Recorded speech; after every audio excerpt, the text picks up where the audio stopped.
Hello, everyone. This is Dr. Madhusudan Rao and the program I teach medical students. Today, we are going to talk about the deep tendon reflexes. The most appropriate word that is used for deep tendon reflexes is muscle stretch reflexes. These reflexes have been used in the clinical examination of the nervous system for the past more than a century.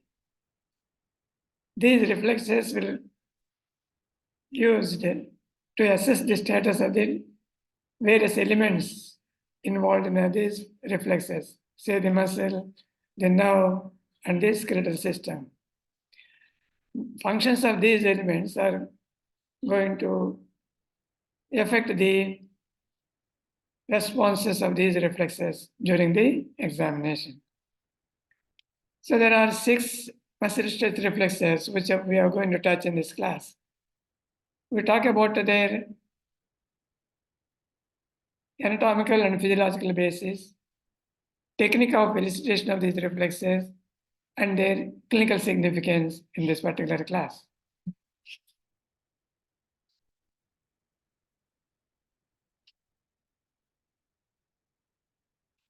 Deep tendon reflexes are more appropriately named as muscle stretch reflexes, as I told you. In terms of physiological or anatomical basis. Well, elicitation of these reflexes is a part of the clinical examination of the nervous system over a century. They are used to assess the status of the different elements, say neurological, muscular, or skeletal system, the functions of which reflect the response to these reflexes. Okay. There are 6 muscle stretch reflexes that are commonly used, which include biceps, triceps, brachioradialis, knee jerk, ankle jerk, and the jaw jerk. Coming to the anatomical considerations, muscle stretch reflexes are monosynaptic reflexes, in contrary to the superficial reflexes, which are multisynaptics. What do you mean by monosynaptic reflexes? So there is an afferent limb, which is sensory nerve for the reflex arc, and there is a center. In monosynaptic reflexes, the afferent limb and the efferent limb, which carries the impulses to the target organ, they communicate directly at the center. There's only one relay station involved in this particular monosynaptic reflexes. There are no multiple synapses as you find in the superficial reflexes, wherein the afferent will have the synapse in the posterior root ganglion. From there, the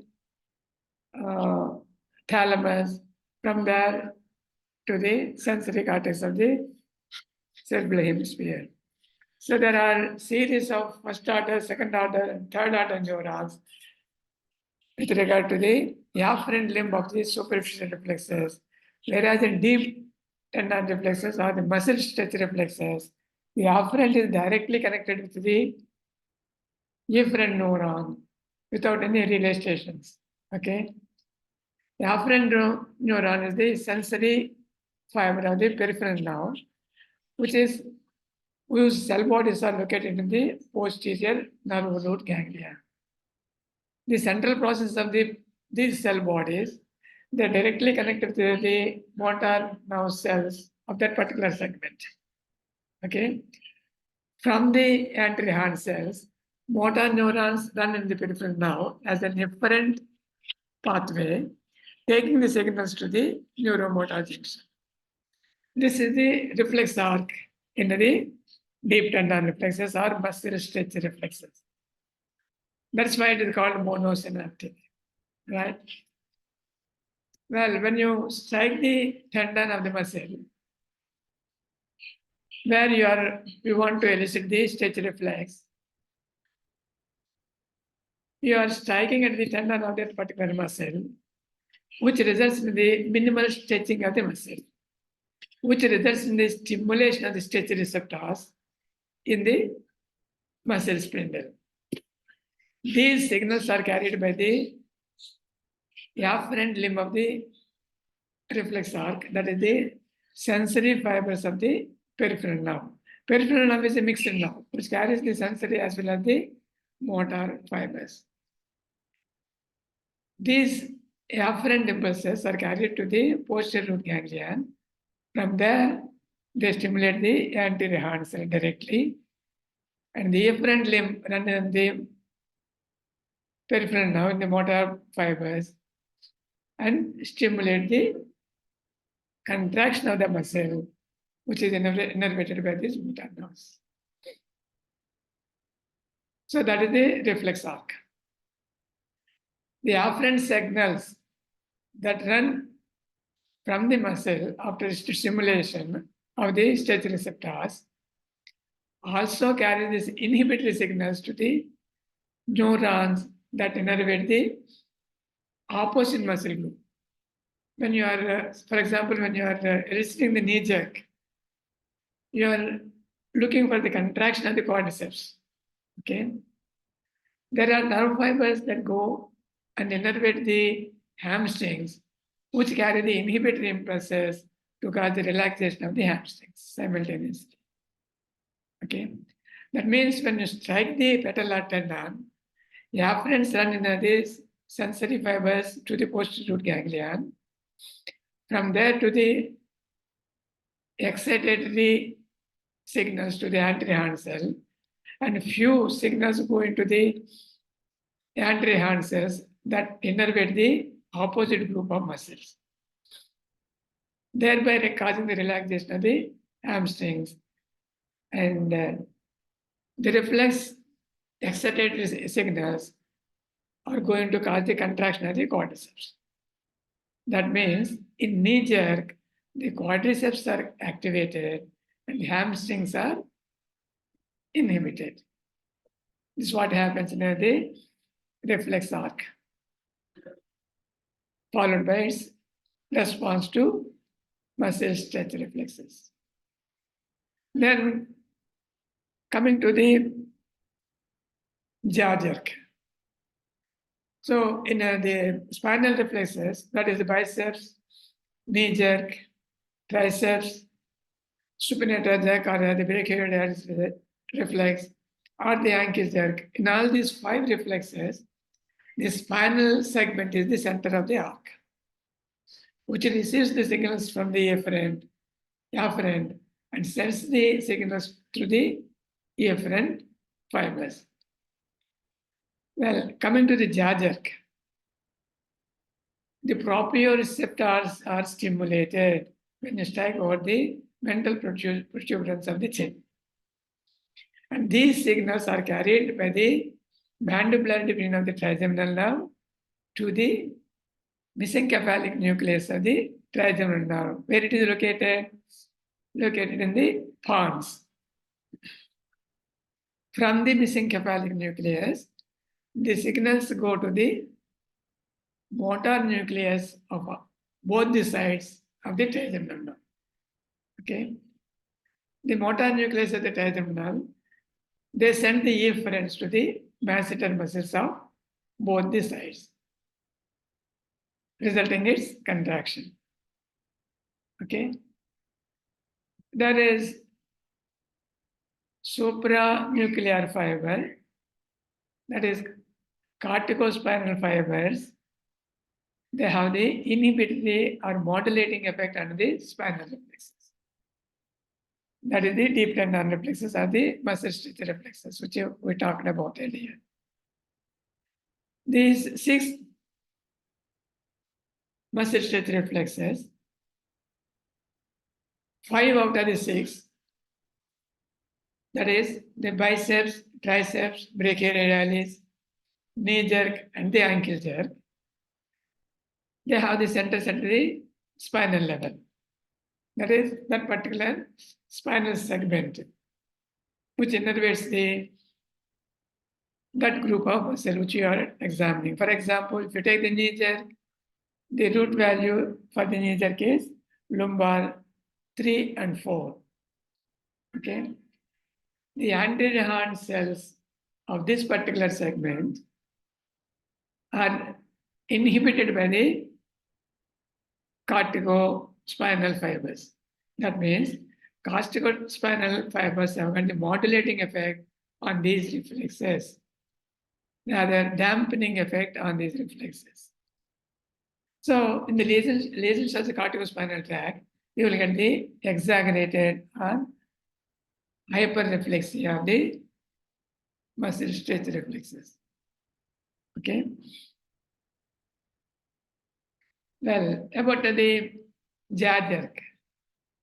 It is the corticobulbar fibers that will have the modulating effect on the jaw jerk.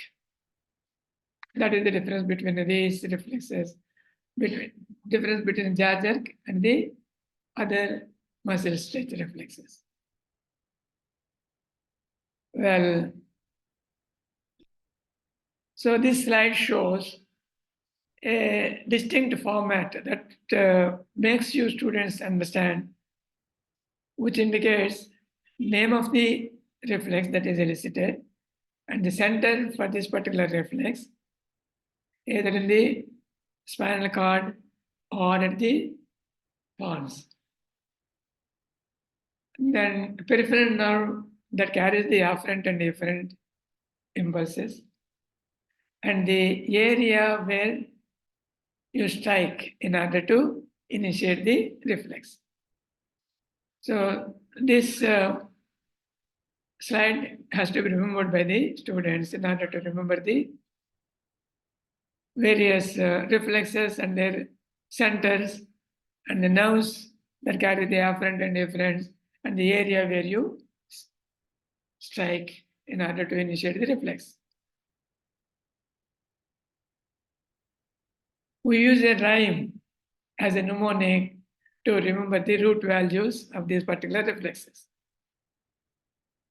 That is 1, 2, buckle my shoe for ankle jerk, 3, 4, kick the door for the knee jerk, 5, 6, pick up stick for the biceps jerk or brachioradialis, and 7, 8, lay them straight is for the triceps jerk.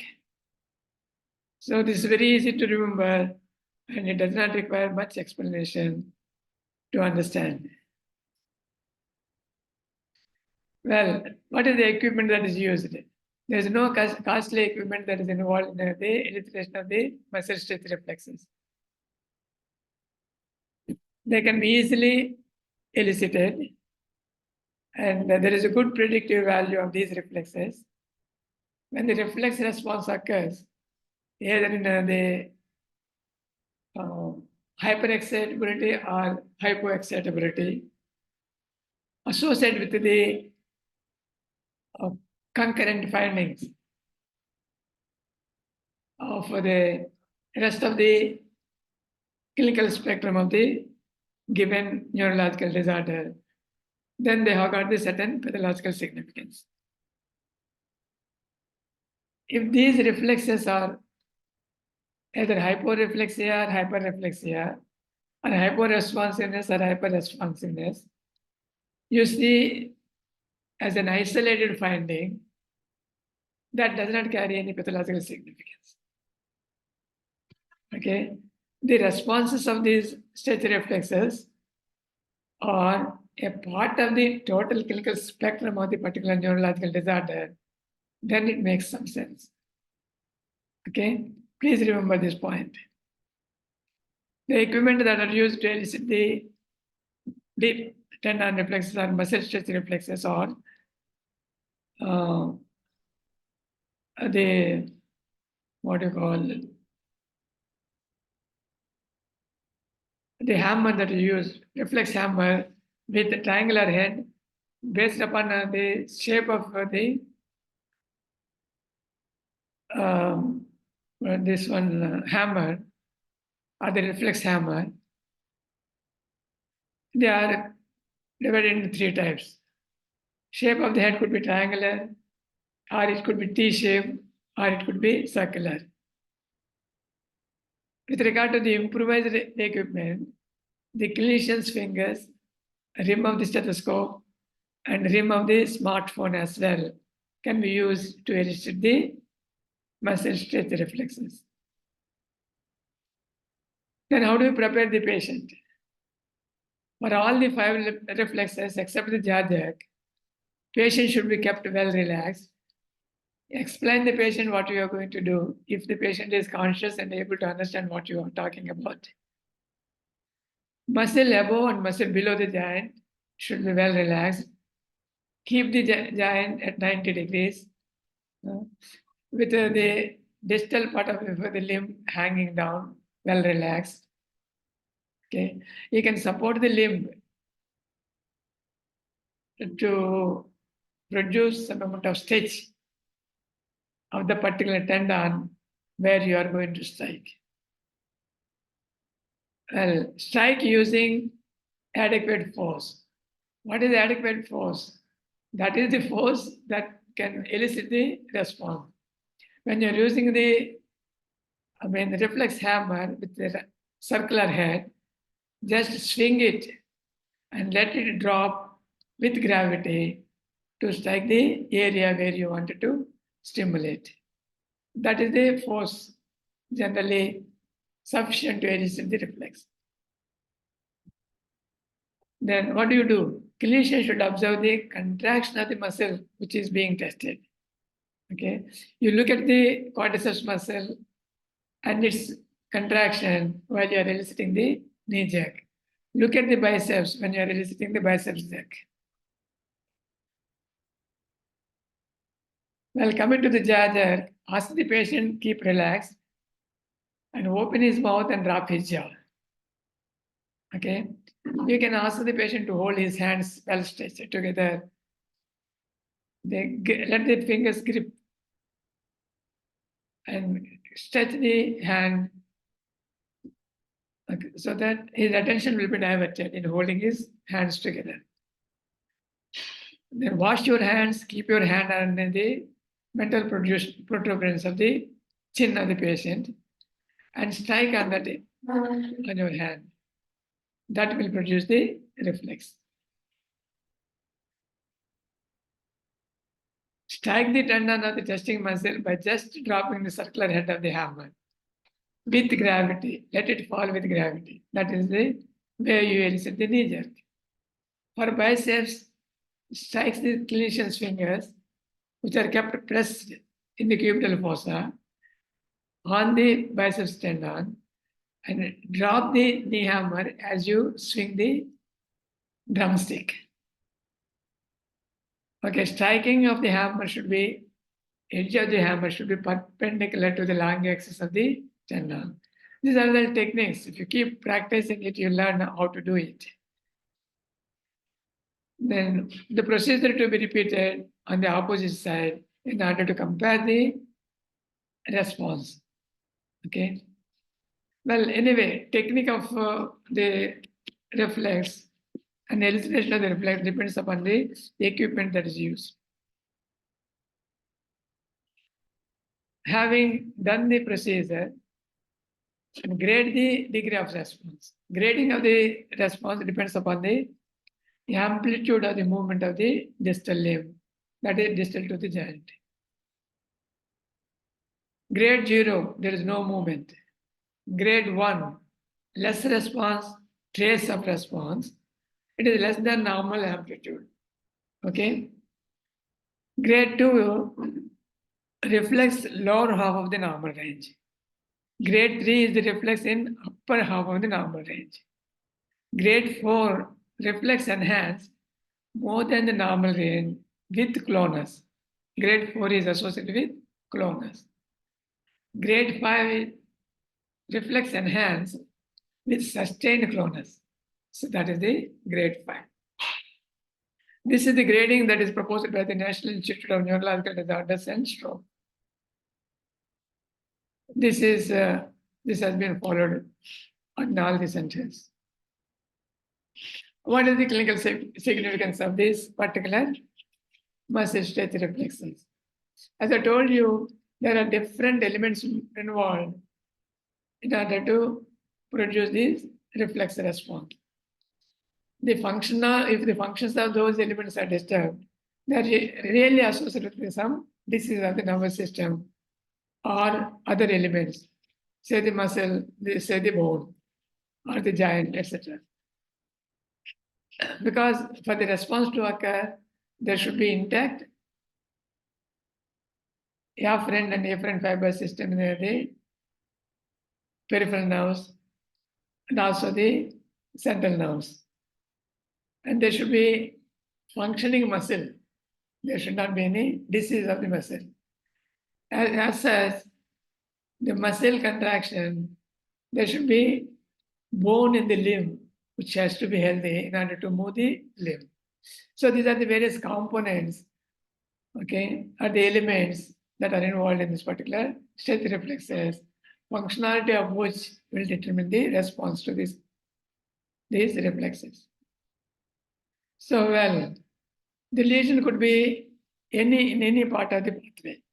Say about the afferent limb and the afferent limb in the peripheral nerves, or the upper motor neuron, which stretches from the motor cortex down to the anterior horn cell, or the lesion could be in the spinal cord. Okay, by and large, this lesion could be in the upper motor neuron, or lesion could be in the lower motor neuron, or it could be mixed one. Okay, but it should be a part of the clinical manifestations of the disease. So, for example, if there is a lesion in the upper motor neurons, the lesion could be in the cerebral cortex, lesion could be in the internal capsule, lesion could be in the brain stem, or in any part of the stretch of the upper motor neuron, which extends from the cerebral cortex down to the anterior horn cell in the spinal cord. So, it results in the hypertonicity and hyperreflexia with the corroborative findings of the lesion, primary lesion, okay, that is responsible for the disease. So, if the lesion is in the upper motor neuron at the cerebral cortex, there could be associated altered sensorium, or there could be hemiplegia, depending upon the extent of the lesion. There could be seizures, etc. If it is in the lower motor neuron lesion, there could be associated sensory loss or autonomic disturbance associated with hypotonia and hyporeflexia. Okay. Sometimes the lesion could be mixed. Say if the injury to the spinal cord at the level of C4 and 5, there could be hyporeflexia of the biceps, there hypotonia of the biceps, and there could be sensory disturbance in the dermatome of C5 or C6 or C4 or C5. And simultaneously, there could be hypertonicity of the quadriceps with exaggerated knee jerk. Because segmental innervation of the quadriceps by the femoral nerve is at the lumbar spinal cord. That is lumbar 3 and 4. Okay. If the lesion is above the level of this segment, that is the upper motor neuron lesion.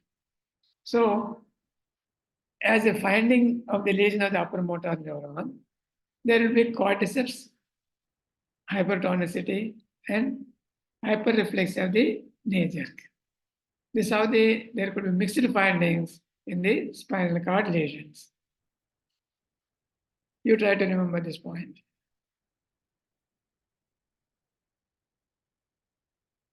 Then there are certain pictures which we're going to show you the afferent limb extending from the peripheral receptors, that is stretch receptors, then going to the posterior root ganglion of that particular segment. Then it is directly connected with the anterior horn cells. From the anterior horn cells, motor signals, efferent signals they pass in the peripheral nerve, cause the contraction of the muscle which is being tested. This is the reflex arc. Afferent in the posterior root ganglion, efferent starts from the anterior cell, then cause the contraction.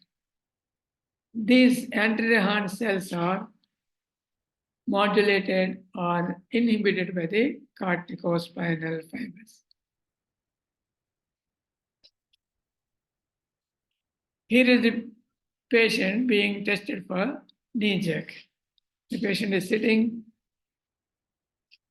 with the limb at the knee making 90 degrees angle, and it is well relaxed, and doctor or the physician is testing, he is striking the patellar tendon in order to elicit the knee jerk. These are the knee hammers or the reflex hammers with a triangular head and the T-shaped head. This is the reflex hammer with a round head used to elicit the deep tendon reflexes or the muscle stretch reflexes. Striking the tendon, making 90 degrees angle to the long axis of the tendon, which is stimulated. This is at the striking at the area of C5. You are striking the area of C6. This is the dermatome for C6. Then this is the C7, where you are striking at the triceps tendon.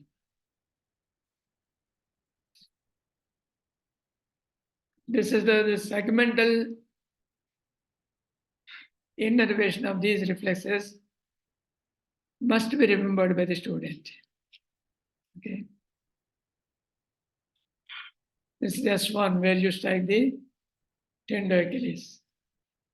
If you apply the rhyme for the mnemonic, okay, 1, 2, buckle my shoe. This is the area for ankle jack. 3, 4, kick the door. This is the segmental innervation for knee jack. Okay. 5, 6, pick up sticks. This is for the biceps and brachioradialis. 7, 8, lay them straight. This is for the triceps jack. Well, look at this picture. The doctor is eliciting the knee jerk as well as the ankle jerk. He is holding the foot of the patient, is stretching the tender Achilles by little dorsiflexing the ankle, the foot, and striking at the tender Achilles to elicit the ankle jerk. Here also, you see the doctor is striking at the patellar tendon, supporting the limb with the other hand. Yeah. This is how the knee jerk and the ankle jerks are elicited. Well, this diagram shows the root values of the different reflexes and the scoring system that I have already been talking to you. The biceps as root value is C5, C6, brachioradial is C6, it is C7 for triceps reflex, and lumbar 4 and 5 for the knee jerk, and sacral 1 segment is for the ankle jerk. The response could be, I told you earlier, the grading of the reflexes 0 to 5. 0 is absent response, 1 plus is hypoactive, 2 plus is the normal one, 3 plus is hyperactive, and 4 plus is hyperactive with clonus, and 5 plus is sustained clonus. Here is the doctor releasing the biceps jerk. Is keeping his thumb of the left hand on the tendon of the biceps muscle in the cubital fossa and striking that area with the reflex hammer. This diagram shows again the reflex phenomena that occurs with regard to knee jerk. You are striking at the patellar tendon. The afferents are going to the spinal cord along the femoral nerve. Make the synapse with the anterior horn cells of the same segment, that is L4. Then efferents are running in the same spinal nerve, that is the mixed nerve. That is the femoral nerve carrying the efferents to cause the contraction of the quadriceps and relaxation of the hamstrings. You observe the movement of the limb distal to the joint in order to assess the amplitude and grade the reflex. This is the reflex hammer with a circular head that is commonly used. Thank you very much, my dear students, for patient listening. And remember the material that I've presented to you with regard to the muscle stretch reflexes. Apply in your clinical arena. Develop the skills of eliciting these reflexes. And thank you very much once again. We'll meet you in the next time in the next class. Thank you very much once again for patient listening. If you like my video, please subscribe to my channel. Do not forget.